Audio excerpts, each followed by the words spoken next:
1940 saw the introduction of the Mark V General Service Respirator.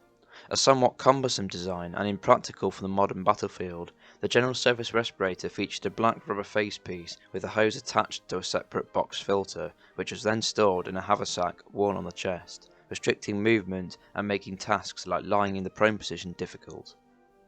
The War Office recognised this and came up with the Light Anti-Gas Respirator, officially named the Respirator Anti-Gas Light, as a replacement for the Mark V General Service Respirator. The Mark I was established as the first model at the end of 1941, being improved upon and designated Mark II in 1942. Both these models saw limited service, however the gas mask was not yet standard issue. These two models were further developed into the Mark 1A and Mark 2A, and with these changes became the first standard issue lightweight assault respirator implemented in the British Army and the world, issued en masse beginning in 1943.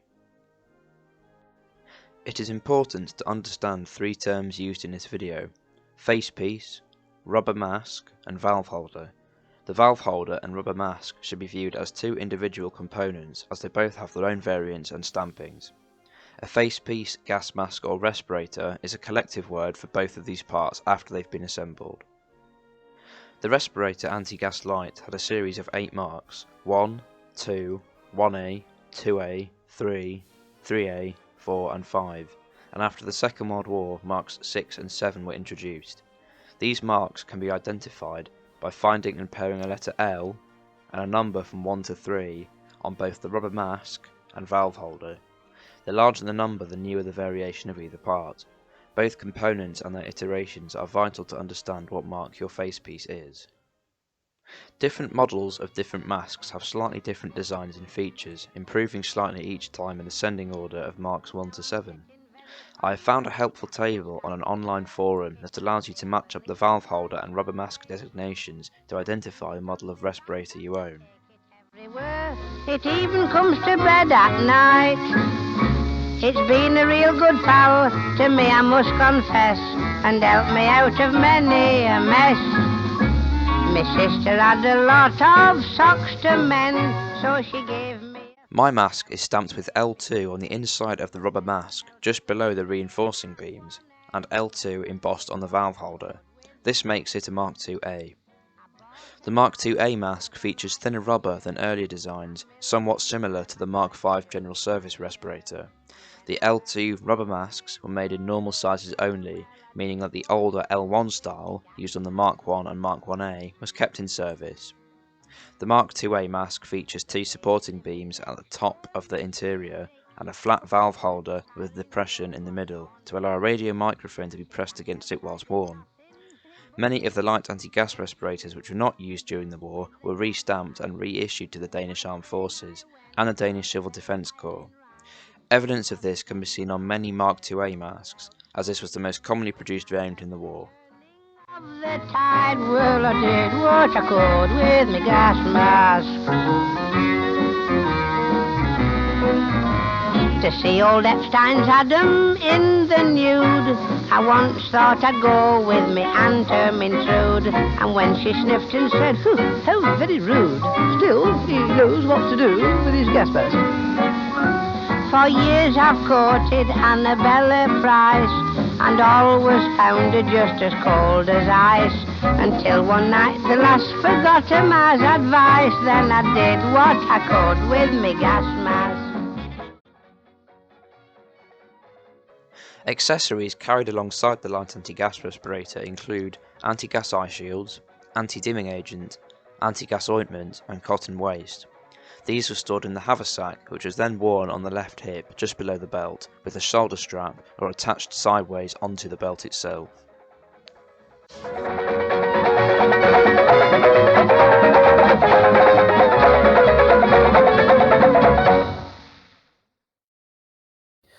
So, as you can see here, we have the bag, light anti-gas respirator haversack out on the table, and we're going to take a look inside. So, lifting up the front quick release fastener, you can see all the date stamps in there. In fact, I'll give you a close-up of that afterwards. But the first thing we'll start with is at the back. This is where you store the anti-gas eye shields. So they're stored in a pocket at the back. So you can see 3 untinted, 3 untinted. A very nice original piece, and everything, all the contents are in there as well. 1943 dated there. And you've got all the instructions of how to use them, etc., what to do, and they live in a pocket at the back. And then let's take out the mask itself. So you can see here, glass eyepieces, the valve holder at the front there with the exhale valve. You can see the supporting beams from the outside there and where the bridging nose sits. Inhale valve and where the filter should go.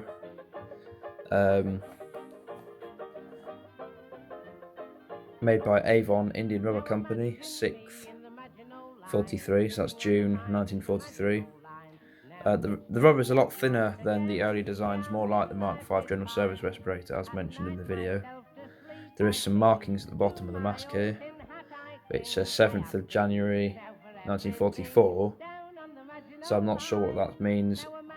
I thought that's a Burma for a second then, but I can't tell. Sorry for the camera, it's going in and out of focus. There's also a yellow marking there, and I'm pretty sure that's again an L marking. I think it says L2, I'm not 100% sure. If anybody can read that better than me, especially this bit, just let me know in the comments.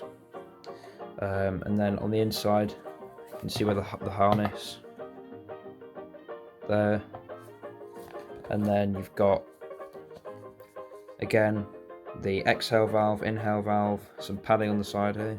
It's just a very nice piece of original kit. I'm very pleased with that, and it'll look great in the collection. Let's have a look at the filter. These do not contain asbestos, contrary to popular myth. It's the first filter in the world to contain carbon, so it's a carbon filter. There's no need to tape them up to stop the asbestos coming out because there is no asbestos. You can see it's dated January, February, March, April 1944. Sorry about the camera's been really awkward today, it's just my phone. And then you've got some reissue stamps here, when it was reissued to the Danish Army. You can see there, Danish Royal Insignia. I'm not sure what this white dot means, if anybody can let me know. But then you've got like a War Department mark there, crow's foot, and some numbers and a 2J as it looks like. But I'm pretty sure this is the reissue date here. This is one I brought previously on its own. It's still got its original cardboard protector for the threads. This one has also been reissued.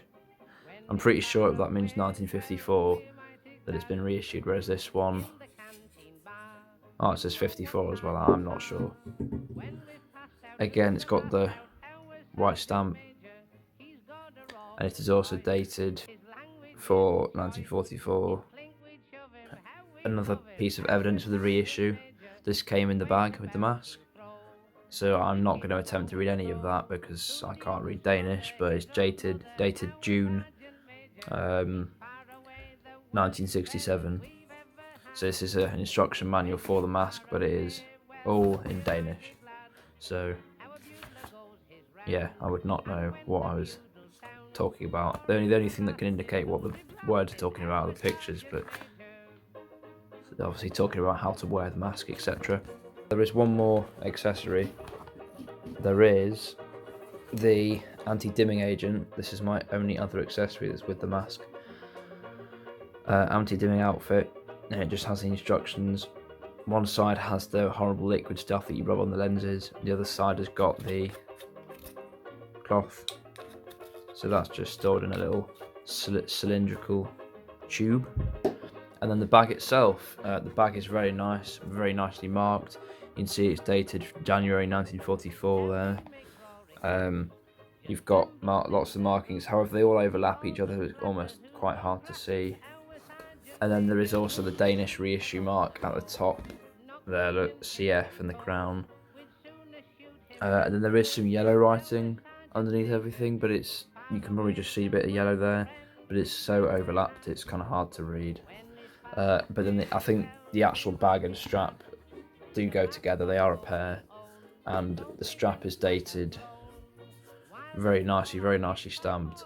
So light anti-gas respirator Mark II, I'm pretty sure, because this is the Mark II haversack, made by G&S, April 1944, 57 inches. So yeah, and the strap just attaches to the bag via 2 little loops at the side here and a removable buckle, so you can take this off. There is a little white pouch, little white thing on the inside there, the small white strap, that's to secure the bag, and the other pocket at the bottom is to put the anti-dimming agent. These 2 pockets at the sides would be anti-gas ointment and then cotton waste. However, I don't own any of those yet. Yes, that's the light anti-gas respirator.